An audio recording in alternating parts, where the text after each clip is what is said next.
은퇴자들이 말하는 진짜 후회 1위는 이것입니다. 많은 사람들이 55세, 60세가 되면 이렇게 생각합니다.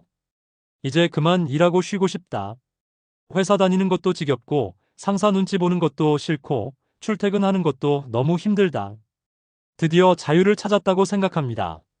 하지만 실제로 은퇴한 사람들 1200명을 대상으로 한 설문조사 결과는 충격적이었습니다. 가장 많이 후회하는 것 1위는 돈을 충분히 모으지 못한 것도, 건강을 챙기지 못한 것도, 가족과 시간을 보내지 못한 것도 아니었습니다.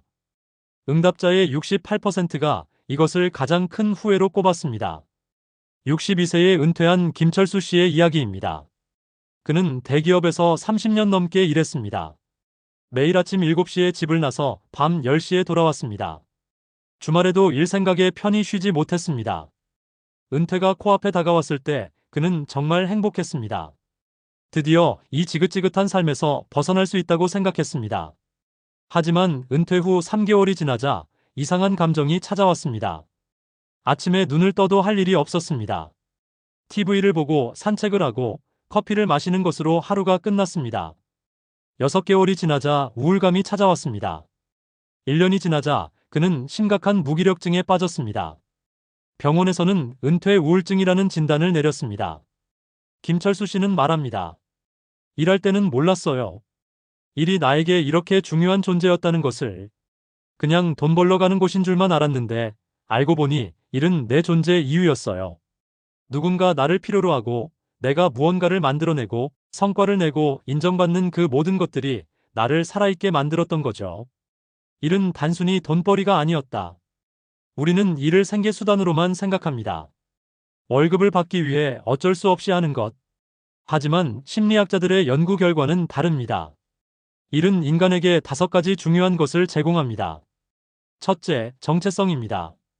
당신은 누구냐고 물으면 대부분 직업으로 자신을 소개합니다. 저는 교사입니다. 저는 의사입니다. 저는 엔지니어입니다. 일은 나를 정의하는 가장 중요한 요소입니다. 은퇴 후에는 이 정체성이 사라집니다. 나는 누구인가라는 질문에 대답할 수 없게 됩니다. 둘째, 목적입니다. 아침에 일어나는 이유가 생깁니다. 오늘 해야 할 일이 있고 달성해야 할 목표가 있습니다. 은퇴 후에는 이 목적이 사라집니다. 하루하루가 그냥 지나갑니다. 월요일과 토요일의 차이가 없습니다. 모든 날이 똑같습니다. 셋째, 성취감입니다. 이를 통해 무언가를 만들어냅니다. 프로젝트를 완성하고 문제를 해결하고 목표를 달성합니다. 이런 성취감은 자존감을 높여줍니다. 은퇴 후에는 이런 성취의 기회가 급격히 줄어듭니다. 넷째, 사회적 소속감입니다. 일터는 단순한 일하는 공간이 아닙니다. 함께 점심을 먹고 농담을 나누고 고민을 상담하는 사회적 공간입니다. 은퇴 후에는 이 모든 관계가 끊어집니다. 다섯째, 구조와 리듬입니다. 출근 시간, 회의 시간, 점심 시간, 퇴근 시간. 일은 하루의 명확한 구조를 제공합니다. 은퇴 후에는 이 구조가 무너집니다. 언제 일어나도 되고 언제 자도 됩니다. 이 자유가 처음에는 좋지만 곧 혼란스러워집니다. 58세에 은퇴한 박영희 씨는 이렇게 말합니다. 일할 때는 매일 아침 알람이 울리면 짜증났어요. 5분만 더 자고 싶었죠. 하지만 지금은 아침에 일어날 이유가 없어요. 8시에 일어나나 10시에 일어나나 똑같아요. 하루 종일 TV만 보다가 잠들어요. 이게 제가 그토록 꿈꾸던 자유로운 삶이었나 싶어요. 실제로 은퇴 후 1년 이내에 우울증을 경험하는 사람의 비율은 40%가 넘습니다. 특히 일에 몰입했던 사람일수록 은퇴 후 우울증 발생률이 높습니다. 일 중독자였던 사람들이 은퇴 후 가장 힘들어합니다. 갑자기 늘어난 시간이 오히려 독이 되었다. 은퇴 전에는 시간이 없어서 못한다고 했습니다. 여행 가고 싶은데 시간이 없어요. 취미 생활하고 싶은데 시간이 없어요. 책 읽고 싶은데 시간이 없어요. 그런데 막상 시간이 생기니까 아무것도 하지 않게 됩니다. 65세에 은퇴한 이정민 씨의 하루를 들여다봤습니다. 아침 9시에 일어납니다. 천천히 씻고 아침을 먹습니다. 10시 30분. TV를 켭니다. 뉴스를 봅니다. 이제 뭐 하지? 스마트폰을 듭니다. 유튜브를 봅니다. 12시. 점심을 먹습니다. 오후 1시. 소파에 앉습니다. 졸립니다. 낮잠을 잡니다. 오후 3시. 일어납니다. 또 TV를 켭니다. 오후 6시. 저녁을 먹습니다. 오후 7시. 또 TV를 봅니다. 밤 11시. 잠자리에 듭니다. 이정민 씨는 말합니다. 하루가 이렇게 빨리 지나가는데 뭘 했는지 모르겠어요. 아무것도 한 게 없는데 하루가 끝나 있어요. 일할 때는 시간이 금 같았는데 지금은 시간이 그냥 흘러가요. 의미 없이요. 심리학에서는 이를 시간 왜곡 현상이라고 합니다. 의미 있는 일을 할 때는 시간이 빠르게 지나가지만 기억에 오래 남습니다. 반대로 의미 없는 일을 할 때는 시간이 느리게 가는 것 같지만 기억에 남지 않습니다. 은퇴 후의 시간은 후자입니다. 긴 것 같지만 공허합니다. 더 심각한 문제는 이런 무의미한 시간이 건강에 악영향을 미친다는 것입니다. 연구에 따르면 은퇴 후 활동량이 급격히 줄어든 사람들은 심혈관 질환 발생률이 30% 이상 증가했습니다. 또한 인지 기능 저하 속도도 2배 이상 빨라졌습니다. 일은 단순히 정신적 자극만 주는 것이 아닙니다. 출퇴근하면서 걷고 사무실에서 움직이고 계단을 오르내리는 모든 활동이 건강을 유지시켜줍니다. 은퇴 후 이런 활동이 사라지면서 신체 건강도 급격히 나빠집니다. 60세에 은퇴한 최동욱 씨는 은퇴 전 건강검진에서 어등급을 받았습니다. 모든 수치가 정상이었습니다. 하지만 은퇴 후 2년 만에 당뇨 전단계 판정을 받았습니다. 체중은 12kg 늘었고 혈압도 높아졌습니다. 의사는 말했습니다. 활동량이 너무 줄었어요. 일할 때는 하루 평균 8,000보를 걸었는데 지금은 3,000보도 안 됩니다. 인간관계의 대부분이 직장에서 끊어진다. 일할 때는 몰랐습니다. 내 인간관계의 80% 이상이 직장에서 만들어진 관계라는 것을. 같은 부서 동료, 다른 부서 사람들, 거래처 사람들, 모두 일을 통해 만난 사람들입니다. 은퇴하면 이 관계들이 서서히 끊어집니다. 처음에는 연락이 옵니다. 식사 한번 하자. 커피 한잔 하자. 하지만 시간이 지날수록 연락이 뜸해집니다. 공통의 화제거리가 사라지기 때문입니다. 회사 이야기, 업무 이야기, 프로젝트 이야기. 이런 것들로 대화를 이어갔는데 은퇴 후에는 할 이야기가 없습니다. 59세에 은퇴한 강민수 씨는 이렇게 말합니다. 은퇴 첫 해에는 일주일에 23번 사람들을 만났어요. 회사 동료들이 자주 연락했죠. 2년 차에는 한 달에 두세 번으로 줄었어요. 3년 차인 지금은 몇 달에 한 번 만날까 말까 해요. 연락하기도 미안하고 저도 할 이야기가 없어요. 점점 세상과 단절되는 기분이에요. 더 심각한 것은 새로운 관계를 만들기도 어렵다는 점입니다. 젊을 때는 학교나 직장에서 자연스럽게 사람을 만났습니다. 하지만 은퇴 후에는 사람을 만날 기회가 거의 없습니다. 어디를 가야 새로운 사람을 만날 수 있을까요?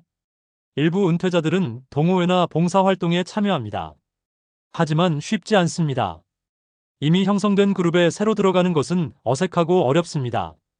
결국 많은 은퇴자들이 점점 더 고립됩니다. 고립은 건강에 최대적입니다. 연구에 따르면 사회적 고립은 하루 담배 15개비를 피우는 것만큼 건강에 해롭습니다. 심장병, 뇌졸중, 치매 발생률을 크게 높입니다. 고립된 사람은 그렇지 않은 사람보다 조기 사망 위험이 50% 높습니다. 63세에 은퇴한 윤미경 씨는 은퇴 후 혼자 있는 시간이 너무 길어졌습니다. 남편도 일을 나가고 자녀들은 분가했습니다. 하루 종일 혼자 집에 있습니다. 처음에는 자유로워서 좋았습니다. 하지만 6개월이 지나자 심한 외로움을 느꼈습니다. 윤미경 씨는 말합니다. 일할 때는 사람들이 귀찮았어요. 매일 얼굴 보는 것도 지겹고 말 섞기도 싫었죠. 그런데 지금은 그때가 그리워요. 누군가와 대화하고 싶어요. 점심시간에 같이 밥 먹으면서 수다 떨던 게 그리워요. 회식 자리에서 투덜거리던 것도 그리워요. 직장은 단순히 일하는 곳이 아니었습니다. 사회적 연결망의 중심이었습니다. 소속감을 주는 곳이었습니다. 나를 필요로 하는 사람들이 있는 곳이었습니다. 은퇴는 이 모든 것을 한 번에 앗아갑니다. 배우자와의 관계도 어려워진다. 일할 때는 하루 중 대부분의 시간을 직장에서 보냈습니다. 배우자와는 저녁과 주말에만 만났습니다. 그래서 관계가 유지되었습니다. 하지만 은퇴 후에는 하루 24시간을 같이 보내야 합니다. 이것이 생각보다 힘듭니다. 61세에 은퇴한 황진우 씨는 은퇴 후 아내와의 갈등이 늘었다고 합니다. 일할 때는 아내가 그렇게 좋았는데 하루 종일 같이 있으니 사소한 것들이 신경 쓰입니다. 아내도 마찬가지입니다. 30년 넘게 낮에는 혼자 지내다가 갑자기 남편이 집에 계속 있으니 답답합니다. 황진우 씨는 말합니다. 제가 TV 보면 아내는 시끄럽다고 합니다. 제가 부엌에 가면 방해된다고 합니다. 제가 청소하려고 하면 자기 방식대로 하라고 합니다. 집이 아내의 영역이었는데 제가 침범한 거죠. 서로 스트레스를 받아요. 일본에서는 이를 은퇴 이혼이라고 부릅니다. 남편이 은퇴한 후 이혼하는 부부가 많아졌습니다. 한국도 비슷한 현상이 나타나고 있습니다. 황혼 이혼의 상당수가 은퇴 직후에 발생합니다. 이는 부부에게 적절한 거리를 제공했습니다. 각자의 공간과 시간을 보장했습니다. 은퇴는 이 균형을 깨뜨립니다. 새로운 균형을 찾지 못하면 관계가 파탄납니다. 다시 일을 시작한 사람들의 놀라운 변화. 67세의 박상철 씨는 5년 전 은퇴했습니다. 처음 2년은 좋았습니다. 여행도 다니고 취미 생활도 했습니다. 하지만 3년 차부터 무기력이 찾아왔습니다. 아침에 일어나기 싫었고 모든 것이 귀찮았습니다. 부인의 권유로 박상철 씨는 동네 편의점에서 아르바이트를 시작했습니다. 주 3회, 하루 4시간. 급여는 많지 않았습니다. 하지만 놀라운 변화가 일어났습니다. 박상철 씨는 말합니다. 출근 첫날 알람을 맞췄어요. 5년 만이었죠. 알람 소리를 듣는데 가슴이 두근거렸어요. 긴장되고 설레었어요. 편의점에서 손님을 응대하고 물건을 정리하고 계산을 하는데 너무 좋았어요. 누군가 저를 필요로 한다는 게 이렇게 기분 좋은 일인지 몰랐어요. 박상철 씨의 얼굴에는 생기가 돌았습니다. 우울증 증상도 사라졌습니다. 밤에 잠도 잘 오고 식욕도 돌아왔습니다. 부인은 말합니다. 남편이 완전히 다른 사람이 됐어요. 표정도 밝아지고 대화도 많아졌어요. 69세의 김순자 씨는 은퇴 후 4년간 집에만 있었습니다. 그러다 복지관에서 주 2회 급식 봉사를 시작했습니다. 돈은 받지 않습니다. 하지만 이것이 김순자 씨의 삶을 바꿨습니다. 김순자 씨는 말합니다. 제가 만든 음식을 드시고 맛있다고 하시면 너무 뿌듯해요. 어르신들이 저를 기다려주세요. 제가 안 나가면 걱정하세요. 누군가에게 중요한 사람이라는 느낌. 이게 이렇게 소중한지 몰랐어요. 일은 나이와 상관없이 필요합니다. 70세든 80세든 누군가에게 쓸모있는 사람이라는 감각이 삶을 지탱합니다. 이를 통해 사회와 연결되고 존재 가치를 느낍니다. 연구 결과도 이를 뒷받침합니다. 은퇴 후에도 일을 계속하거나 봉사활동을 하는 사람들은 그렇지 않은 사람들보다 평균 수명이 7년 더 길었습니다. 또한 치매 발생률은 40% 낮았고 우울증 발생률은 60% 낮았습니다. 일본의 한 지역에서는 70세 이상 노인들에게 일자리를 제공하는 프로그램을 운영합니다. 주로 간단한 농작물 재배, 수공예품 제작, 아동 돌봄 등입니다. 이 프로그램에 참여한 노인들의 건강 상태가 크게 개선되었습니다. 병원 방문 횟수가 줄었고 약 복용량도 감소했습니다. 일의 형태는 중요하지 않습니다. 풀타임일 필요도 없습니다. 파트타임이나 프리랜서, 봉사활동도 좋습니다. 중요한 것은 규칙적으로 무언가를 하고 누군가와 연결되고 성취감을 느끼는 것입니다. 나이는 숫자에 불과하다는 말의 진짜 의미. 72세의 이영수 씨는 현역으로 일하고 있습니다. 작은 회사의 고문으로 주 3회 출근합니다. 젊은 직원들에게 조언을 해주고 중요한 의사결정에 참여합니다. 이영수 씨는 말합니다. 사람들은 제 나이를 보고 놀라요. 왜 아직도 일하냐고 물어요. 저는 반대로 물어봅니다. 왜 일을 그만둬야 하나요? 제 몸이 건강하고 제 정신이 멀쩡한데 왜 집에만 있어야 하나요? 이영수 씨의 말이 맞습니다. 은퇴 나이는 사회가 정한 기준일 뿐입니다. 개인의 능력이나 건강 상태와는 무관합니다. 60세에 은퇴해서 80세까지 산다면 20년을 아무것도 안 하고 살아야 합니다. 이것이 과연 행복한 삶일까요? 물론 일이 힘든 사람도 있습니다. 특히 육체 노동을 하는 사람들은 몸이 견디기 힘듭니다. 하지만 그렇다면 일의 형태를 바꾸면 됩니다. 육체 노동에서 정신 노동으로, 풀타임에서 파트타임으로 전환하면 됩니다. 64세의 정민호 씨는 건설 현장에서 30년 일했습니다. 육체적으로 너무 힘들어 은퇴했습니다. 하지만 1년 만에 다시 일을 시작했습니다. 이번에는 건설 자재 회사의 상담사로 일합니다. 전화로 고객 상담을 하고 주문을 받습니다. 자신의 경험을 살려 고객들에게 조언해 줍니다. 정민호 씨는 말합니다. 현장 일은 못해요. 몸이 안 따라줘요. 하지만 머리는 멀쩡해요. 경험도 많아요. 이걸 활용할 수 있는 일을 찾았어요. 급여는 예전보다 적지만 저는 만족해요. 일하는 것 자체가 좋아요. 나이 든다는 것은 능력이 없어진다는 뜻이 아닙니다. 단지 능력의 형태가 바뀔 뿐입니다. 체력은 줄어들지만 경험은 늘어납니다. 속도는 느려지지만 정확도는 높아집니다. 기억력은 떨어지지만 판단력은 좋아집니다. 이런 변화를 인정하고 그에 맞는 일을 찾으면 됩니다. 나이를 핑계로 아무것도 안 하는 것이야말로 진짜 노화입니다. 은퇴를 준비하는 올바른 방법. 그렇다면 어떻게 해야 할까요? 은퇴를 아예 하지 말아야 할까요? 그것도 아닙니다. 중요한 것은 은퇴를 제대로 준비하는 것입니다. 첫째, 점진적으로 은퇴하세요. 어느 날 갑자기 풀타임에서 완전 은퇴로 가면 충격이 큽니다. 대신 단계적으로 줄여가세요. 풀타임에서 파트타임으로, 주 5일에서 주 3일로 조금씩 줄여가면서 적응하세요. 둘째, 은퇴 후 할 일을 미리 찾아두세요. 일을 그만두고 나서 찾으려고 하면 늦습니다. 일하는 동안 취미를 개발하고 봉사활동을 시작하고 새로운 기술을 배우세요. 은퇴 후의 삶을 미리 설계하세요.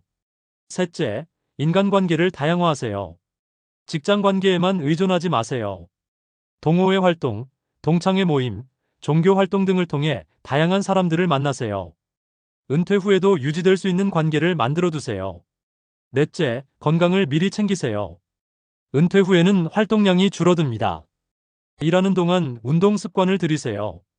규칙적으로 걷고 근력 운동을 하세요. 건강한 몸으로 은퇴해야 은퇴 후에도 활동적으로 살 수 있습니다. 다섯째, 재정을 확실히 준비하세요. 일을 계속하고 싶어도 경제적 이유로 할 수 없는 경우도 있습니다. 연금과 저축을 충분히 준비해서 경제적 자유를 확보하세요. 그래야 원하는 형태의 일을 선택할 수 있습니다. 여섯째, 배우자와 충분히 대화하세요.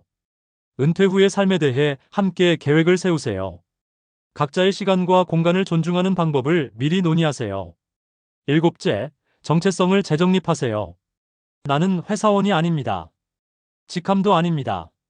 나는 어떤 가치를 추구하는 사람인가? 무엇을 할 때 행복한가? 이런 질문에 답하면서 일과 분리된 자신을 찾으세요. 가장 중요한 것은 마음가짐입니다. 은퇴를 끝이 아니라 새로운 시작으로 보세요. 인생의 마지막 장이 아니라 새로운 장으로 보세요. 해야 하는 일에서 벗어나 하고 싶은 일을 할 수 있는 기회로 보세요. 58세의 김태희 씨는 2년 후 은퇴를 앞두고 있습니다. 그녀는 지금부터 준비하고 있습니다. 주말마다 도예 수업을 듣고 월 2회 복지관 봉사를 하고 블로그에 글을 씁니다. 그녀는 말합니다. 은퇴하면 이 활동들을 더 많이 할 거예요. 도예 작품을 판매할 수도 있고 봉사 활동을 늘릴 수도 있어요. 블로그로 수익도 낼 수 있고요. 은퇴가 기대돼요. 김태희 씨처럼 준비된 은퇴는 두렵지 않습니다. 오히려 설렙니다. 하지만 준비 없는 은퇴는 재앙입니다. 은퇴자들이 가장 후회하는 것은 일을 너무 빨리 그만둔 것입니다. 일은 단순한 노동이 아니었습니다. 삶의 의미였고, 존재 이유였고, 사회와의 연결고리였습니다. 물론 힘든 일, 싫은 일을 평생 할 필요는 없습니다. 하지만 어떤 형태로든 일을 계속하는 것이 중요합니다. 풀타임이 아니어도 괜찮습니다. 파트타임, 프리랜서, 봉사활동, 뭐든 좋습니다. 중요한 것은 매일 아침 일어날 이유가 있는 것입니다. 누군가 나를 필요로 한다는 느낌을 갖는 것입니다. 무언가를 성취하고 기여한다는 감각을 유지하는 것입니다. 나이는 은퇴의 이유가 될 수 없습니다. 건강하고 능력이 있다면 계속 일하세요. 형태를 바꾸더라도 일을 놓지 마세요. 그것이 건강한 노후를 보내는 가장 확실한 방법입니다. 일할 때는 은퇴를 꿈꿉니다. 하지만 은퇴하고 나면 일하던 시절을 그리워합니다. 이 역설을 이해한다면 당신은 현명한 은퇴를 준비할 수 있을 것입니다. 지금 일하고 있다면 그것에 감사하세요. 출근이 귀찮아도, 업무가 힘들어도 그것이 당신을 살아있게 만드는 에너지입니다. 동료들이 귀찮아도, 회의가 지루해도 그것이 당신을 사회와 연결시키는 끈입니다. 만약 은퇴를 앞두고 있다면 지금부터 준비하세요.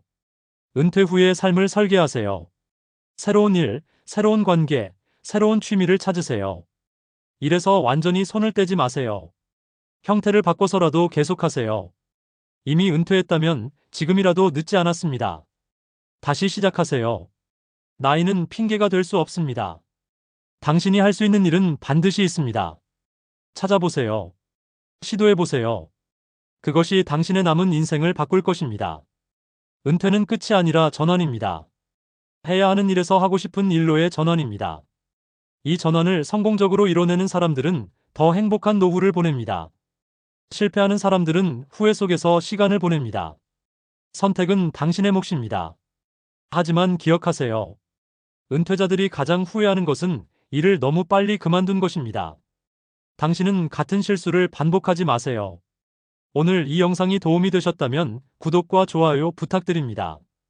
알림 설정까지 해두시면 앞으로 더 유익한 정보를 놓치지 않으실 수 있습니다. 여러분의 행복한 노후를 위해 계속해서 좋은 콘텐츠로 찾아뵙겠습니다. 감사합니다.